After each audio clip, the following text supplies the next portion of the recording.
سلام دوستان، این هم یک ویدیوی دیگری از بازی جیمز که خواستم کارت های امروز برای شما باز بکنم.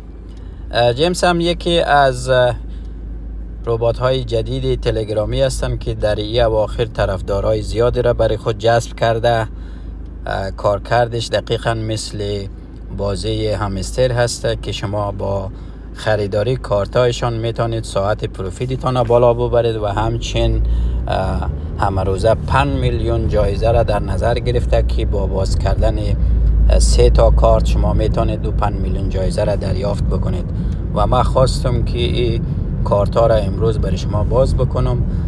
من توانستم 2 تا از این کارت ها را باز بکنم، ولی کارت آخری نیاز به درخواست دوست جدید است که من باید یک نفر را اینوایت بکنم تا بتونم این کارت را باز بکنم. اگر تعداد دوستای شما تکمیل باشه نیاز به درخواست فرند جدید ندارید، چون برای ما این کارت قفل است که نتونستم این کارت را باز بکنم. اگر دوست داشتید همچین ویدیوها را حتما ویدیو را لایک کنید و سابسکرایب بکنید.